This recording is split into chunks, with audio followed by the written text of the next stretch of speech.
C is what is this one? Attention, salute, pledge. I pledge allegiance to the flag of the United States of America and to the republic for which it stands, one nation, under God, indivisible, with liberty and justice for all.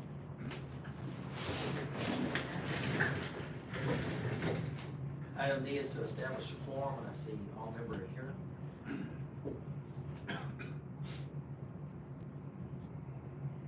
Item E is to approve the agenda. Do I hear a motion that we approve the agenda? Motion.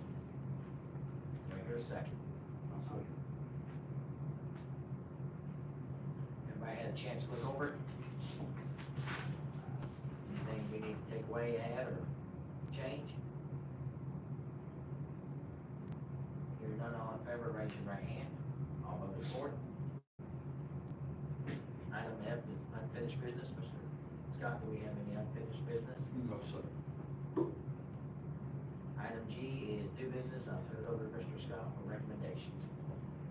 First of all, I'd like to recognize board members for the following AASB school board member academic achievements as follows.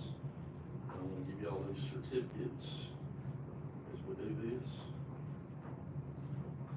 This is Mr. Greg Dinsmore, in the recognition of level 1 certificate.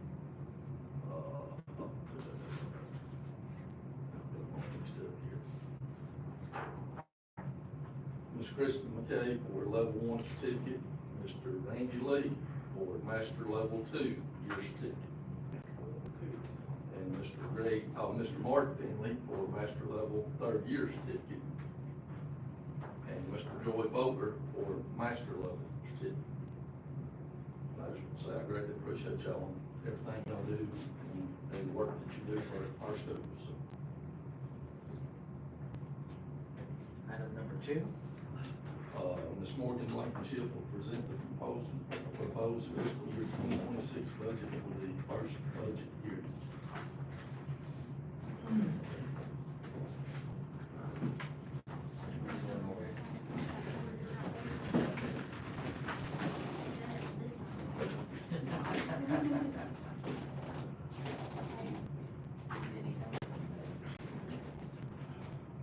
Thank you all for being here this evening. I'll try to be as short as possible because I know it's already past supper time.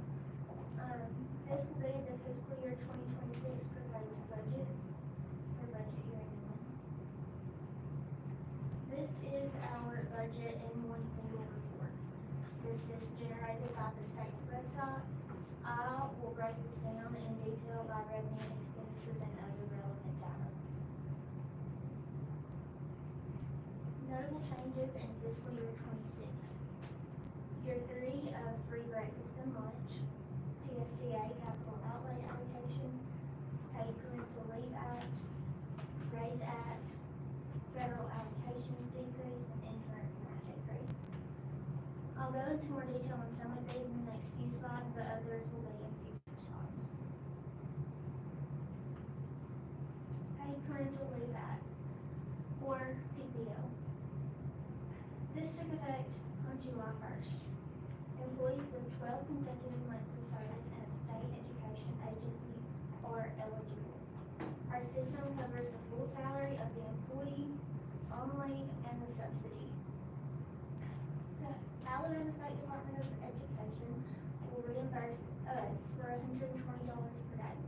However, our certified sub rate is $125 per day, plus benefits will be $135 per day to our system. Any questions about PPL? Do they always have certified sub in there? I think when a teacher is gonna have 8 weeks of leave, I'm trying to go in there. One question. What were they, so, it would be 6.2% social security and 1.45% here. So required taxes, but we have to match that.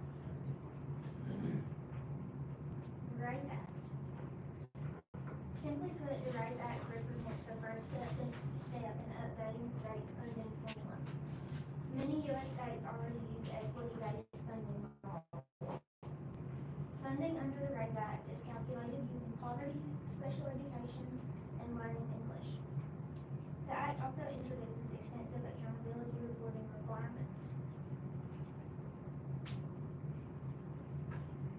Any questions about this law? This slide shows our system RAISE Act allocations calculated by the subsequent weight multiplied by our relevant student population. Special education is weighted by 3 tiers. Our poverty allocation is $204,448. Special education is $167,393. English language learners, or ELL, $2,641, and gifted students, $37,226. Is this money we're getting above like what we used to get? Or did it decrease somewhere else? Actually, yes. We have at-risk allocations that we'll go over in another slide, but then that's where they put poverty. English language learners was our ELL allocation, and then gifted was actually a separate gifted allocation, so they just put it. They're just calling it something different. SPED is new, So did we end up with more money, less money, about the same? a little bit more. So basically stay the same, but that pays for your teachers.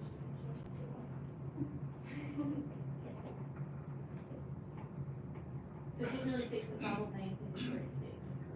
Okay. It did give us somewhat less regulations for what we can use the funds for, but there are more accountability measures for the RAISE Act, so it will be interesting to see how it plays out. Federal allocation decrease. This summer, federal funding levels were largely uncertain. Although we've been informed our system will receive these allocations, 2 are still pending, and those we have received reflect a significant decrease compared to fiscal year 25. You say significant. Title I decreased by over 87,000, Title V decreased by 39,000. Insurance match increase. For all full-time employees, we pay a fixed rate to PDF each month. Since 2017, the amount has been $800 per month, or $9,600 per year. This year, that amount has raised to $904 per month, or $10,848 per year. That's a $1,248 increase per full-time employee for the full year. And we didn't get any money to fix that. That's why.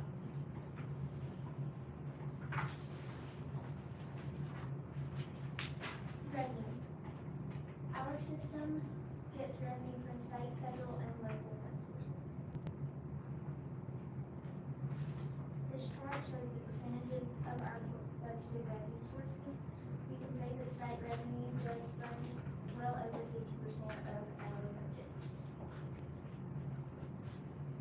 Difference between federal and local used to be not as much as it is now. I think last year our federal revenue was 16% of the budget, and then the year before that was estimated would have been probably in the 20s. So now we'll break down our state revenue. On the next 4 slides, I've inserted a chart with state revenue sources comparing fiscal year 26 budget and fiscal year 25 budget. On this slide, the most notable changes are the RAISE Act allocation and the increase in our foundation program. So that is the total RAISE Act allocation. So it's good versus next year. Yes, which does not make sense.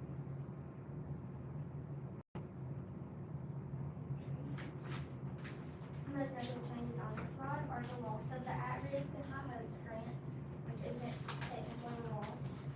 The loss of the gifted allocation, which isn't technically a loss, and the increase in the transportation allocation.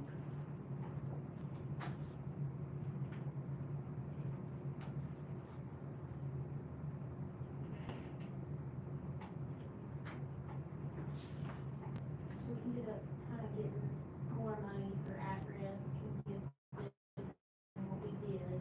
We With have raise. 2 at-risk allocations. In the past, we've had to leave out that at-risk and high hopes grant, and then this state at-risk. So, we do have a little bit more in policy.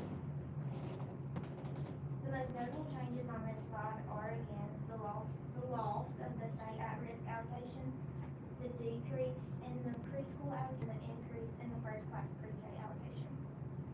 First-class pre-K used to have a percentage match requirement, and this year they took that out.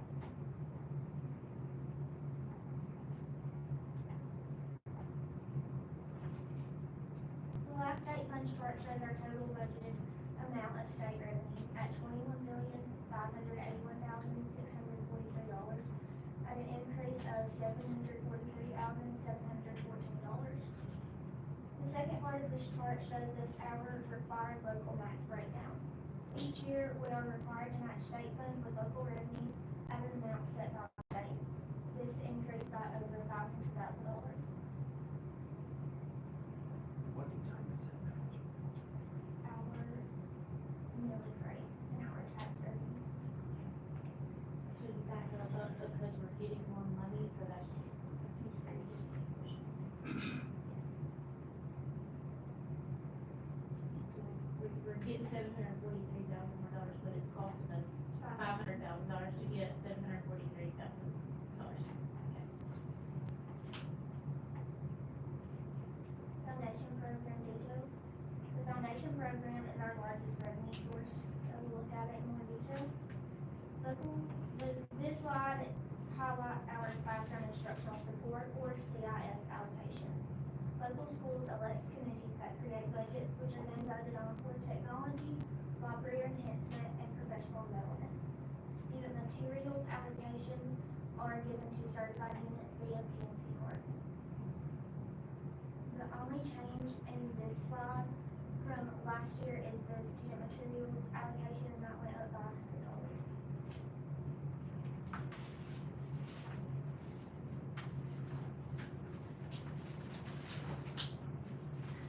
More foundation program details. This slide summarizes salaries, benefits, and other current expenditures in our foundation program allocation. With approximately 300 full-time employees, the PIT match increase will cost our system $374,400.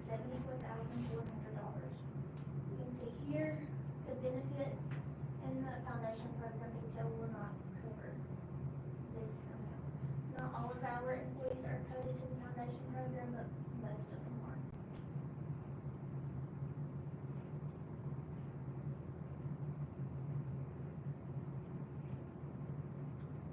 Here's some more details on the RAISE Act and how we budgeted in this fund source. Since the first year of the RAISE Act implementation, we want to highlight it. Poverty, ELL, and gifted students, as I mentioned, are not new allocations, so in budgeting for those, I just budgeted what we used to budget in at-risk, ELL, and gifted. Since that is new, we budgeted our salaries and benefits for our self-contained teachers. Just clarify, just for this shop there, we earn $37,000 for gifted, but we're required to provide that across all of our schools. Yes.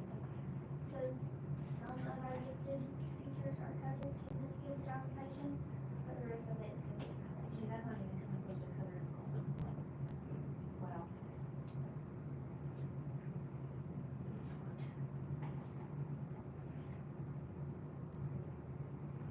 Average daily membership or enrollment. We can't talk about the foundation program and state funding without talking about average daily membership. Our system as a whole dropped 2.6 students. The biggest drop was at Addison High School at 25.85.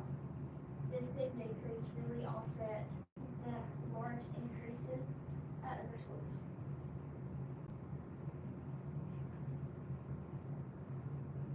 I will say this, when I went to AT&T a couple years ago, I was I think we lost a couple years ago, like 13. at 13. So we're based off those numbers there for right now.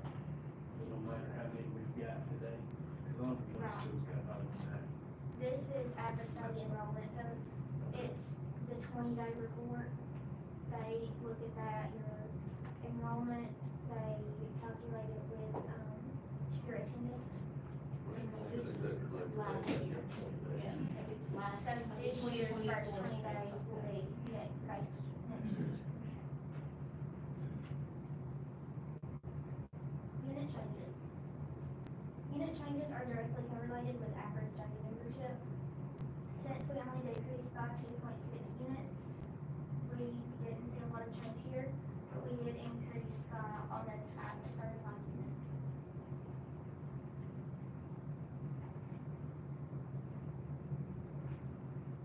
Federal revenue, which is 13% of our total revenue.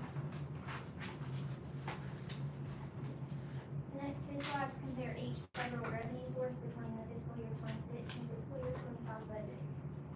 Title allocations show a significant decrease this year. Title II and Title IV amounts are estimates, as official allocations have not yet been received.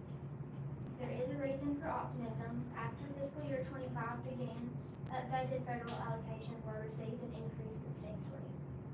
So fingers crossed that that does happen. You just did that based on. Title I and Title II, or Title I, we've received the Okay, allocation. we have that right. They just sent updated allocation for some reason. Our 21st century allocation increased due to adding another after-school program at Midville Elementary School. The Stronger Connections grant decreased because that's a multi-year grant and this will be next year.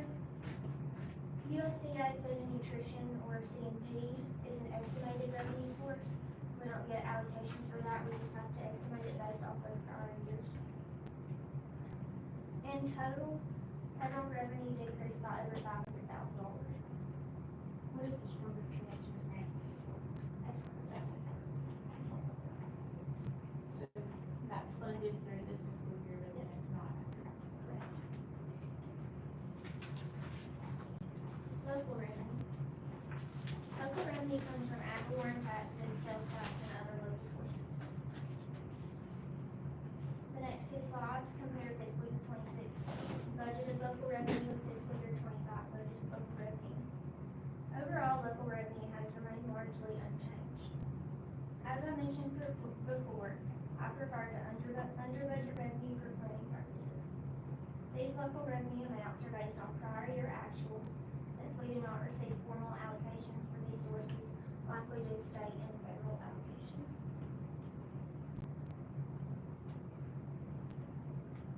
Overall, budgeted local revenue decreased by $203,000.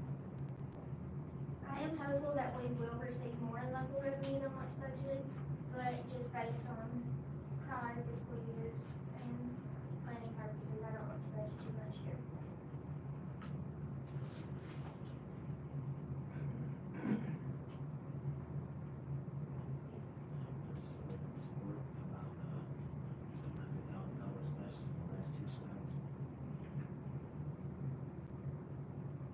Sales tax analysis by fiscal year.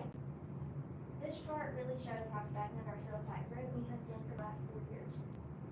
Fiscal year 25 does still need to catch up with prior fiscal years, which is not impossible because we have not logged checks for July, August, or September.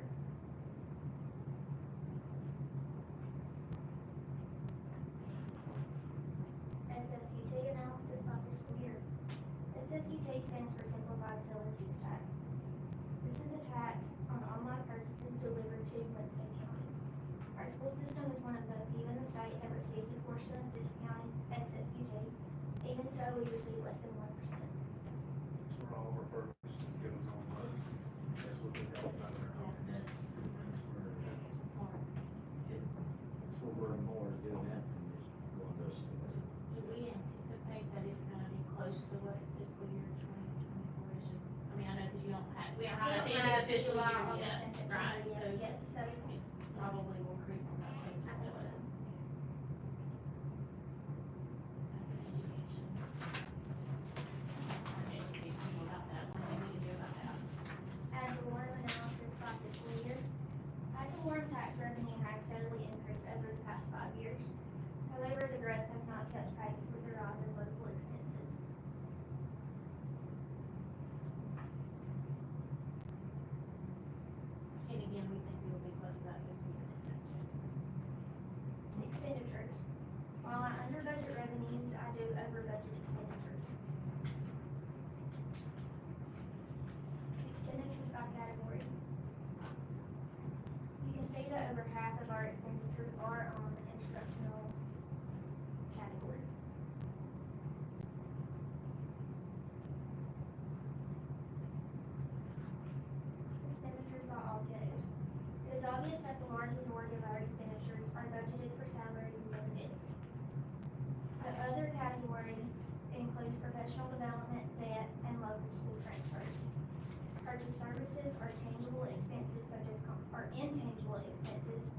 is contracted services provided by outside companies.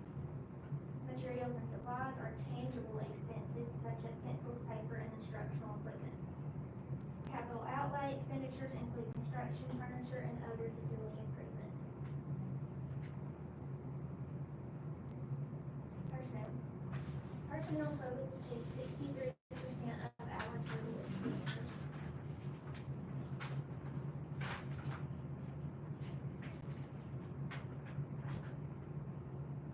This is our local school analysis as a whole with our local schools summarized. The total number of employees budgeted to local schools is 270.77, including certified and support units. This chart shows the total number of employees budgeted to each fund. So state earned will be foundation, other state would be other current expenditures or other state fund sources, and you've got federal and local.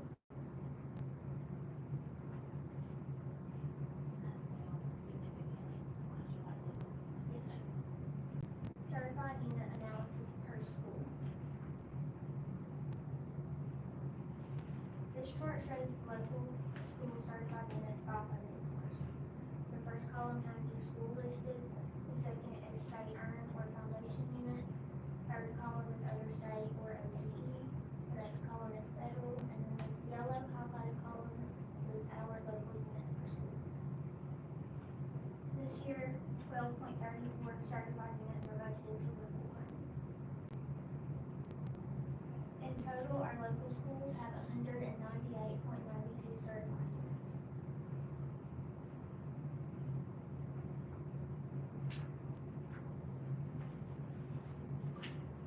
The average cost of a certified unit is $96,304. So if our system has 12.34 locally funded certified units, that's approximately $1,188,391 that we fund locally.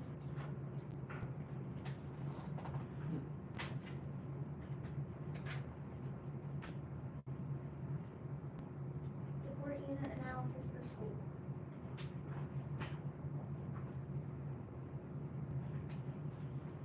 Just like our certified chart, this chart shows support units at each school by funding source. Most support units are budgeted to other current expenditures in the foundation program or other certain state sources. No support units are budgeted to the general fund at the local level. In total, 71.85 support units are budgeted across local schools.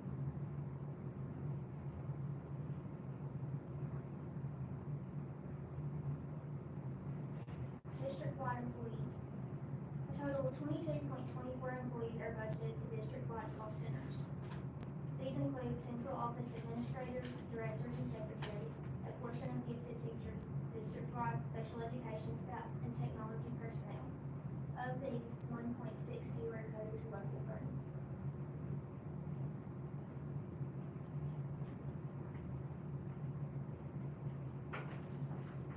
When we look at personnel costs by fund, we are dividing the cost up between state funds, federal funds, and local funds. Over 80% of our personnel budget is covered by state fund sources.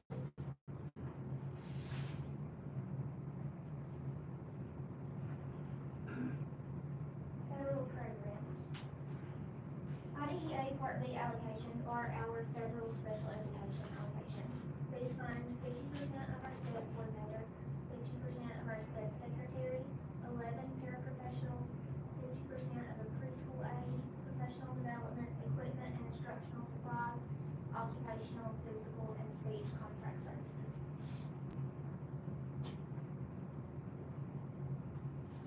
The next federal source is CTE Perkins, or Career Technical Education. This supplies equipment and supplies for all CTE classes in high schools and our career academy.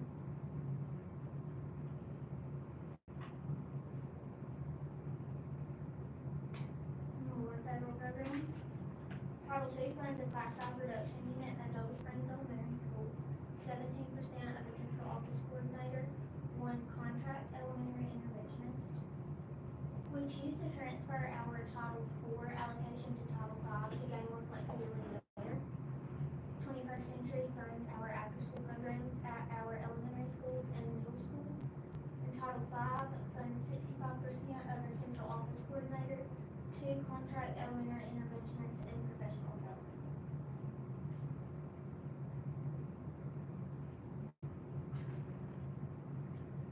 Title I.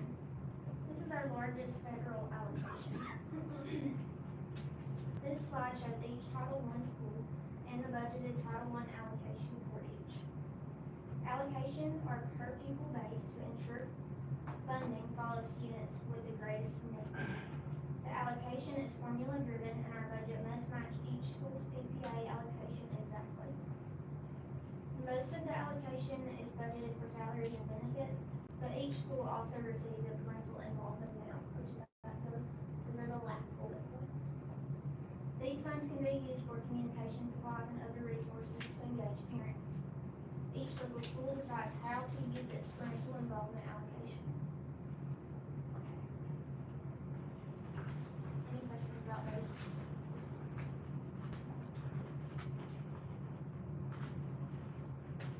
Title I district. A portion of our Title I allocation can be used for district level expenditures.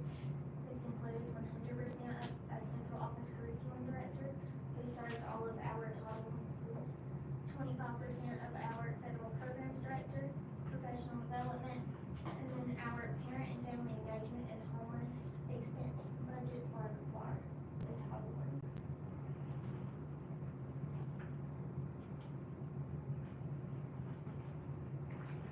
Child nutrition program is another federal fund source. As I mentioned earlier, we do not receive a set allocation for CNP, so we estimate our revenues and expenditures based on prior years and environmental impacts.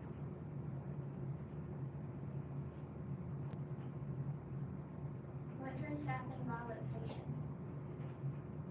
We have 5 lunchroom locations in our system with 21 full-time employees and 10 contract part-time employees. These employees total 206 hours per day.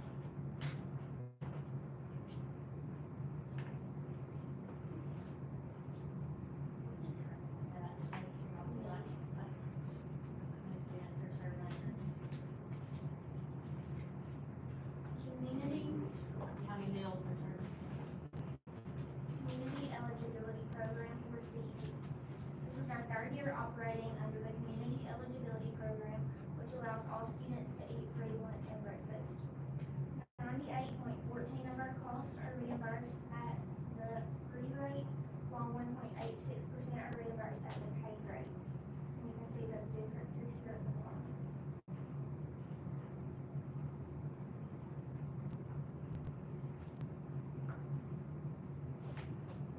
CNP participation rates. Because our lunchrooms are funded by reimbursement based on meals served, participation rates are crucial. This chart shows participation rates from all 9 schools.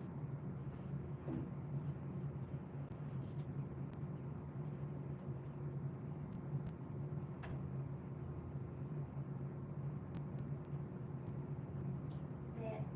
The next expenditure category I will highlight is debt. We have $2,177,992 in debt budgeted for this fiscal year.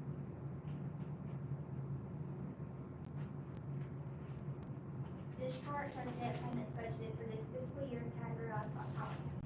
Funding sources for each debt payment are listed in the far right column. The first 5 items are bonds used for construction or maintenance projects.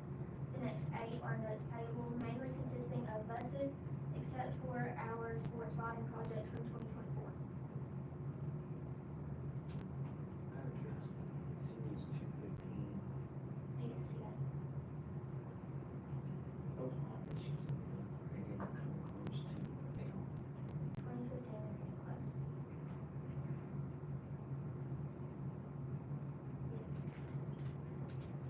An important note is the portion of bus debt covered by our fleet renewal allocation is decreasing. As a result,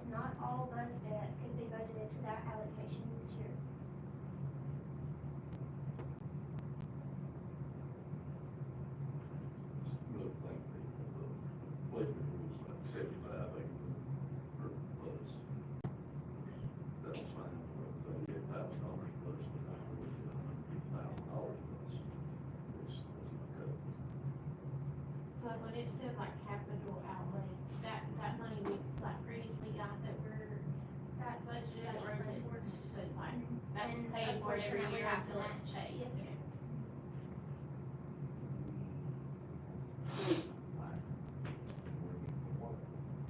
We've actually got some individual buyers that are buying, $15,000 on the bus, so these individual school systems rather than trading them. So that's going to help us offset. Are we pretty good on, are we gonna need more buses, or pretty? Well, we've been trying to roll them for 5 years, because of the 5 years, they're fully like happens, it Right. cost us, once they go over 5, which is usually when you start having trouble, that's where parts bill starts running back up, or unless it starts declining, so in years past, we've been better off just to roll them, and, because parts bill one time was like $488,000, now it's running like $85,000, so we chose to spend $400,000 Right. buying lessons to pay them parts. Right. And hopefully, so this season, the drivers over there, they basically ride their buses and they contract to the schools. So when you come to get buses for sale, they're ready to buy. Yeah, your buses for them, even though they're below for us. So hopefully we'll continue to do that. We'll just have to see what the prices go before we can get out of it. The last expenditure category we'll cover is capital outlay and other maintenance projects. Advancement in technology is a supplemental appropriation that is not guaranteed annually, but has been received regularly for over 5 years. Our allocation for this year is $2,452,816. Over $500,000 is budgeted to cover risk management or insurance expense, which is required. The remaining funds are allocated to multipurpose facilities at Lynn Addison, and Make roof repairs, and Addison window repairs. These are projects that we already have in the works, right? Some, yes, some no. That's future plans right there, once we get, some of it's done, go through the first one architects, and not with the process. So, Since this is a supplemental allocation, we do already have it in fiscal year 25. The majority of it will just go into fiscal year 26. So just as a carryover, because maybe I'm Which going is this fiscal allowable, year. yes. The Lieutenant Governor grant was received last fiscal year, but these projects are not yet complete. An important note with this grant is that there is a 15% match required, which will be met with local funds. And most of those are already nearing completion, right?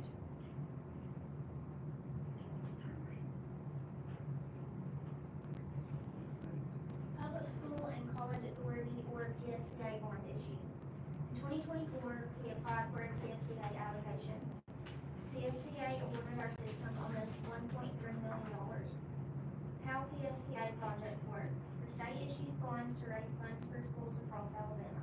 Funds are distributed to school systems, and local projects are selected and approved by the state. PSCA funds are strictly for capital outlay projects.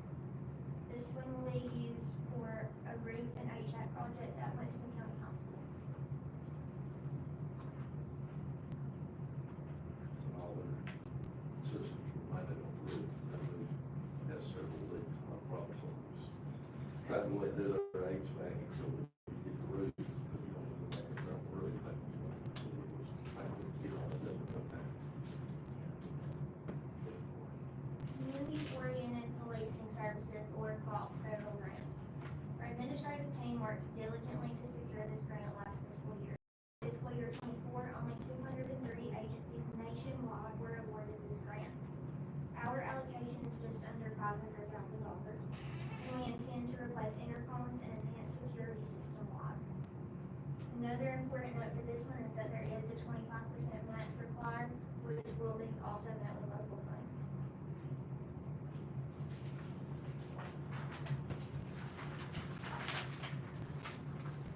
General fund analysis. Since fiscal year '23, our 1-month operating reserve has increased. This year's proposed budget shows a reserve of 1.84 months, which is a slight decrease. However, as I've noted before, I budget conservatively, and we consistently end the fiscal year with a higher reserve than originally projected.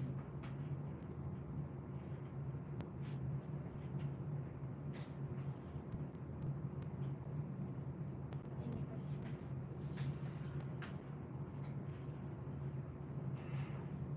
To end this presentation, I want to outline some challenges and risks that could impact our system to the near to distant future.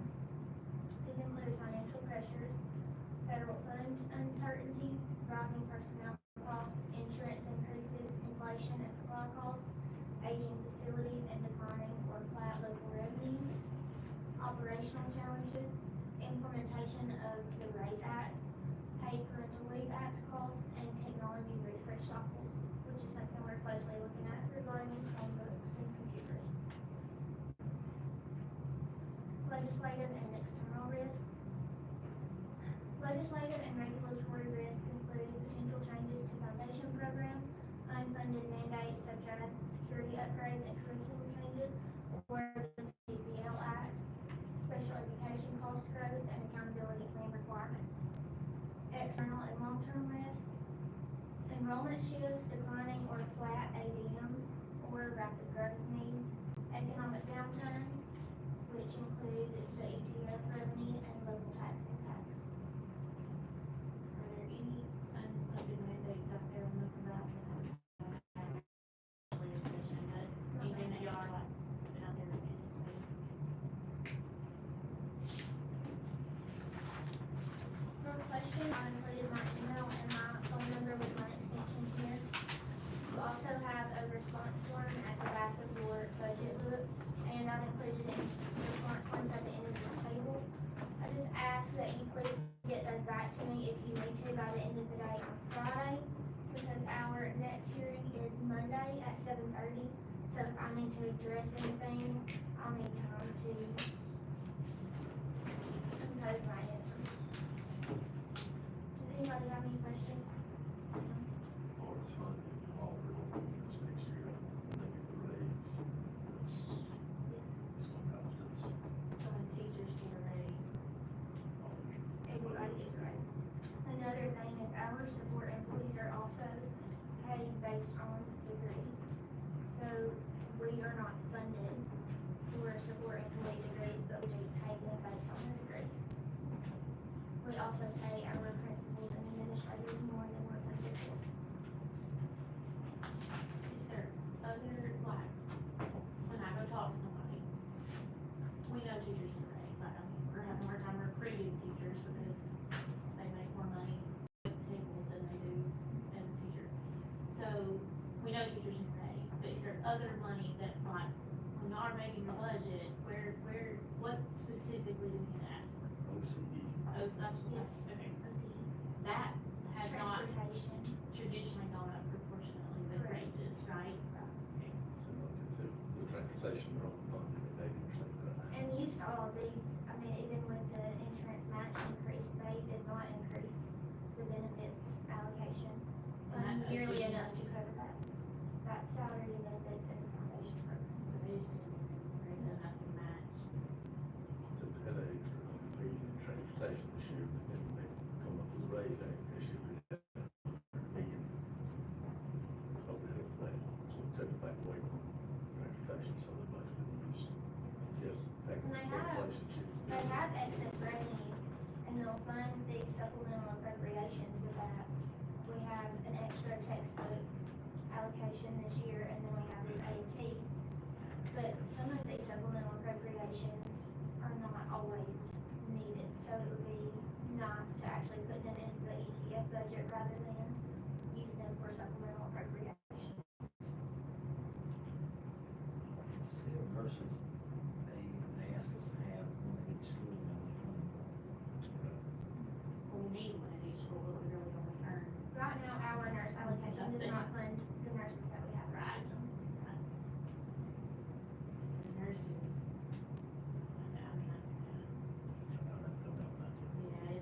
isn't it? I mean, that's always been an issue. That piece of legislation is there. I did a whole project on that. It's terrible. Any other questions? Thank y'all for listening, for listening, seeing them. Yeah, we're good. Good job. Thank you. Appreciate it.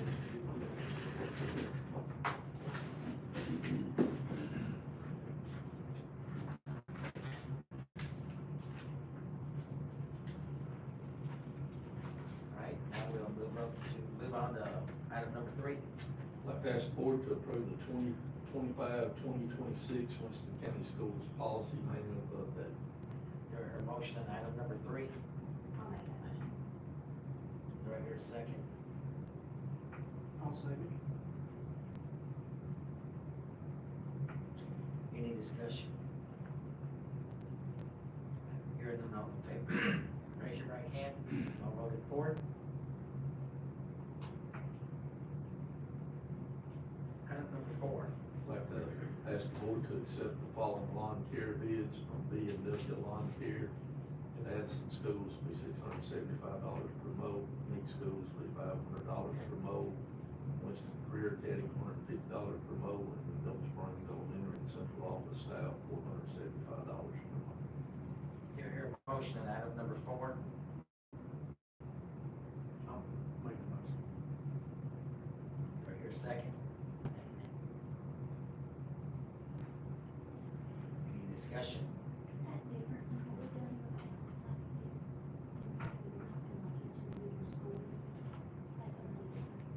It's We coordinated always- on Yes, coordinated bid. We only had competitive bids past, those had to, the other schools have that. Any other questions? Hearing none, all in favor, raise your right hand. Are there any no votes? Is there any abstain? One abstain.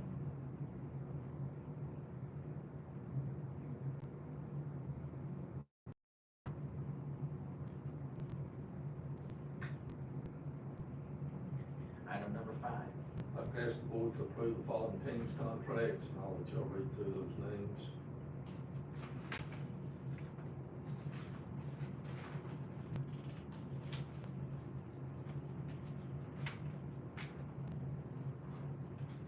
Do I hear a motion on item number 5? Make the motion. Do I hear a second? I'll second. Do I have a chance to look at the names? Any questions? This is how many years you've been teaching science or math, I think it doesn't make any difference. It's based on their certification and the quick classes, the class schedule. They choose to do that, right? Yes, they choose to forfeit their tenure. And that's funded. Yes. The stipends are funded. Their salaries are funded by budget. Any other questions? Hear none, all in favor, raise your right hand. Any no votes? Any abstain?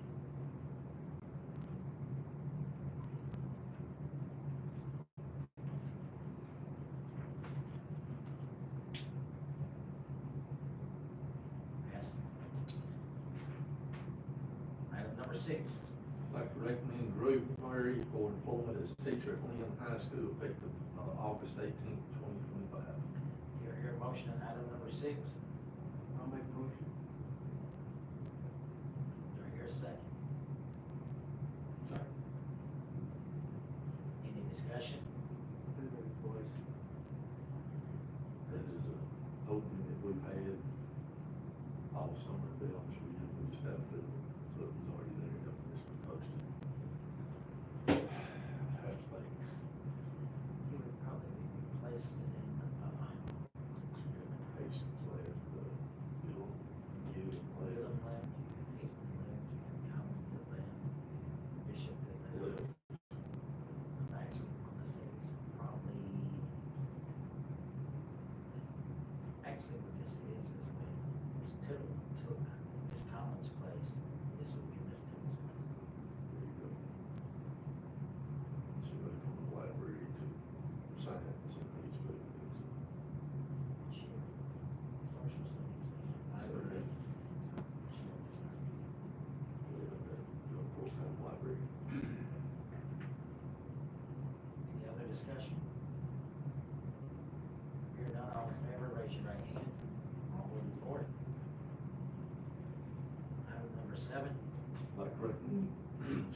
like to recommend Alicia Sims for employment as ADRS pre-employment transition specialist for Winston County Schools effective August 18th, 2025. Do I hear a motion on item number 7? I'll make that motion. Do I hear a second? I'll second. Any discussion? Hearing none, all in favor, raise your right hand. All voted for it. Item number 8. I'd like to ask the board to approve the following coaching supplement changes at William High School.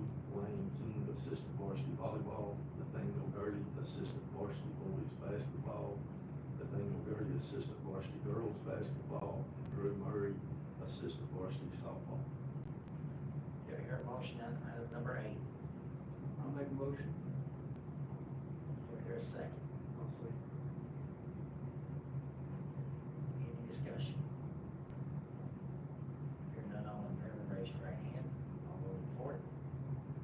Item number 9. I'd like to ask the board to approve the following volunteer coaching assignments. Dusty Hayes, Addison High School. Sherry Hatch, Addison High School band auxiliary. Lucas Regner, Meek High School football. Abby Phillips, Meek School volleyball. Josh Morrison, Winston County High School football. Do I hear a motion on item number 9? Make a motion. Do I hear a second? I'll second. Any discussion? Hearing none, all in favor, raise your right hand. All voted for it. Does anybody on the board have anything bragging for the board? On number 7, that pre-employment training, that was created by the transfer from me to Addison's project, so that's the way to go. Okay. But Anything else? Then we have a meeting Monday, which will be the 25th at 7:30 a.m.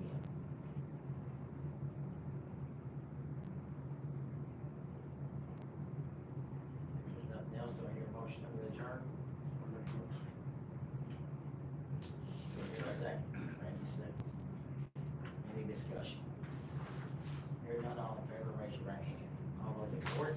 I declare this meeting adjourned.